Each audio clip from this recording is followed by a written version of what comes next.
نحمده ونصلي على رسوله الكريم أما بعد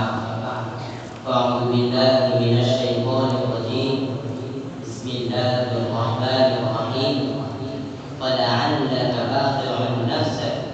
ألا يكونوا مؤمنين صدق الله العظيم. شمع رسالت کی پروان آج میں اس پررونق محفل میں اس ذات اقدس کا تذکرہ کرنے جا رہا ہوں جن کا اسم گرامی ہر روز کروڑوں زبانوں پر آتا اور کروڑوں دلوں کو سرور و تازگی سے مالا مال کرتا ہے، جو امام رسول، ہادی کل، دانائے سبل، فخر رسول، جن کی ایک نگاہ بھی شرف صحابیت سے نواز دیتی ہے اور جن کا ایک چھوٹا سا فرمان بھی ہدایت کے لیے مشعل راہ بن جاتا ہے۔ الغرض یہ کہ اس گنبد نیلگو تلے اور اس فرش گیتی کے اوپر جبال و بحار، بلاد و امصار اور اشجار و احجار کے اس عالم پانی میں آج سے 1450 سال پہلے وہ عرب کے ایسے ماحول میں تشریف لائے جبکہ عالم انسانیت ضلالت و گمراہی کی سیاہ چادر میں لپٹ چکا تھا، جہان امراض و معاشرت مکمل طور پر مسخ ہو چکا تھا، وحشت و درندگی کا دنیا پر تسلط تھا، انسانیت، تہذیب اور اخلاق کے نام شاید کتابوں میں تو نظر آ سکتے تھے مگر دلوں پر کوئی اثر نہ تھا، صداقت و امانت کا چراغ بجھ چکا تھا، قوت و محبت کی اثر ختم ہو گئی تھی، کمزور جانکنی کے عالم میں تڑپ رہا تھا، غریب افلاس کی چھاؤں میں دم توڑ رہا تھا، زندگی کی آخری سیسیاں غلام کے حلق سے نکل رہی تھی، امرائے شہر اور رؤسائے قبائل اپنے اپنے حلقے فرمانروانی میں ارباب من دون اللہ تھے، اخلاقی پستیاں حدود سے آگے بڑھ چکی تھی، انسانی قلوب فہی کالحجارۃ او اشد قسوہ کے مصداق بن چکے تھے، پورا معاشرہ اولئک کالانعام کی تفسیر بن چکا تھا، زندگیاں اخلاقی بیماریوں کے جراثیم سے بالکل پلید ہو چکی تھی، پوری دنیا آب حیوانیت و درندگی کے آخری کنارے تک پہنچ چکی تھی، ظہر الفساد فی البر والبحر کا سا ماحول بن چکا تھا، بہتے چشمے میں پوپڑیاں تیرتی نظر آ رہی تھی، شراب و کباب کی ایسی ایسی محفل قائم تھی جہاں ڈھول، باجے اور سارنگی کی آوازیں سناٹوں کو چیر کر خاموشوں کا منہ نوچ رہی تھی، خدائے واحد کے پرستار بندے ہزاروں معبودان باطلہ کے قدموں تلے اپنی جبین نیاز کم کر رہے تھے کہ اچانک رحمت خداوندی متوجہ ہوئی اور بحر احمر کے سواحل پر ریگستان حجاز میں ایک ایسے عربی بادشاہ کا ظہور ہوا جس نے قیصر و کسریٰ کے تخت الٹ دیے، بابۂ امت الکبریٰ عنوان قدس کی بنیادیں ہلا دی، انوار باسعادت کی جلوہ آرا ہو گئی، ضلالت کی تاریکیاں کافر ہو گئی، کفر و شرک اور الحاد و لاطینیت کے اندھیرے دور ہو گئے، ظلم اسلام کے بادل چھٹ گئے، زمانے کی گردشیں، عرش و وش کی بدمارائیاں، موہنجم کی شب بیداریاں، یوسف کا حسن و جمال اور ایوب کا صبر اس مبارک صبح کی ادا پر قربان ہونے لگا، دنیا بھر کی عظمتوں کے ساتھ محمد و احمد کے اسماء گرامی سے موسوم کائنات کے محسن اعظم، رحمت دو عالم، بشیر و نذیر، سراج منیر، یتیموں کے وادی، غلاموں کے آقا، کفر و ضلالت کی تاریک وادیوں میں بھٹکتی ہوئی انسانیت کے راہبر و رہنما، کفر و ضلالت کے ظلمت قدوں پر ضیاباری فرماتے ہوئے جلوہ افروز ہوتے۔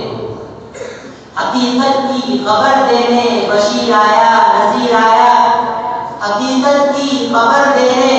بشیر آیا، نذیر آیا، شہنشاہی میں جس کے پاؤں چومے وہ فقیر آیا، مبارک زمانے کو کہ وہ ختم المرسلی آیا، مبارک زمانے کو کہ وہ ختم المرسلی آیا، شہاب راہ بن کر رحمت للعالمین آیا، یا رب صل وسلم دائما ابدا على حبیبک خیر الخلق کلہم۔ پیغمبر آنٹی کے دیوانوں، یہ وہ ظلمت و کفر سے لبریز فضا اور سنگلاس سرزمین کی جس کی اصلاح کے لیے آپ تشریف لائے، قربان جائیے اس پیغمبر پر جنہوں نے ہلاکت خیز بتاؤ سے ٹکرا کر ساری دنیا کے لیے نجات کا راستہ کھول دیا، وحشت و درندگی سے نکال کر انسانوں کو انسانی صف میں لا کھڑا کیا۔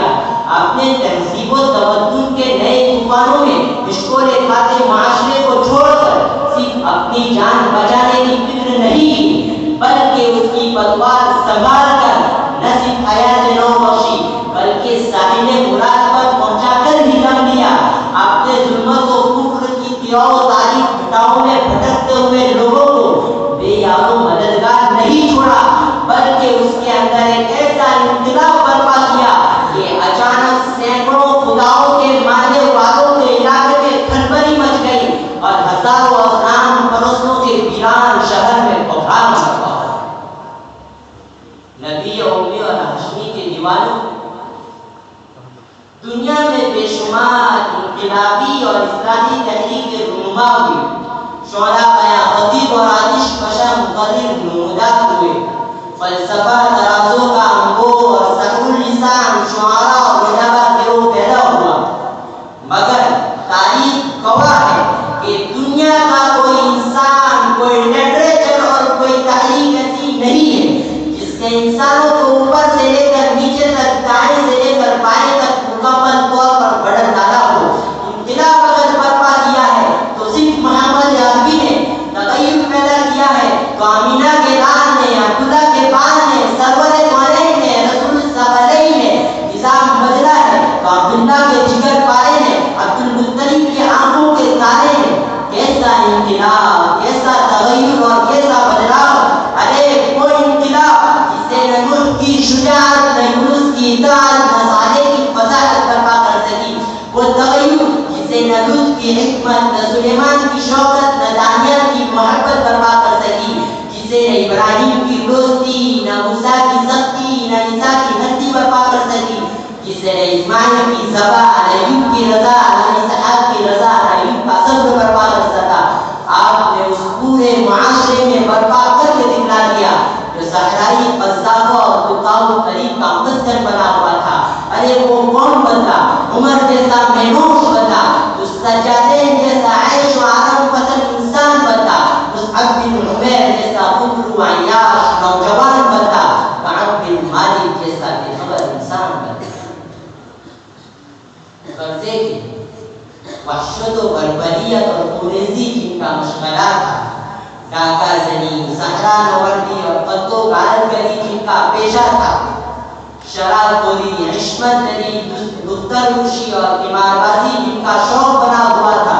صحبت نبوی نے ان کی دھارا بدل دی، وحشیوں میں تہذیب پھیل گئی، کافر، مومن، بت پرست، مشرکن، جاہل، عالم اور بیوقوف حکیم بن گئے۔ دنیا بھر کی عظمتوں کے ساتھ محمد عربی نے پوری دنیا کا نظام بدل کے رکھ دیا، سرکشی اور دوسری کے خیالات دماغ سے نکل گئے، سینے عداوت اور دماغ غرور و نخوت سے خالی ہو گئے،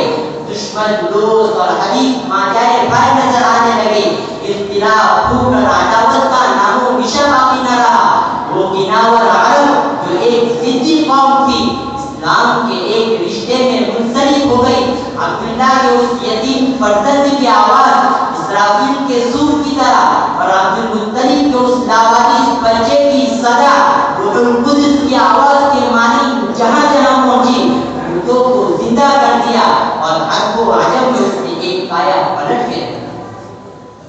یہ تھے آپ کی تعلیمات کے مؤثرات۔ کسی 23 سال کی قلیل مدت میں انسانی اقدار سے عاری قوم کو اس بلندی تک پہنچا دیا جہاں تک کسی اور قوم کی ذہنی رسائی بھی نہیں ہو سکتی۔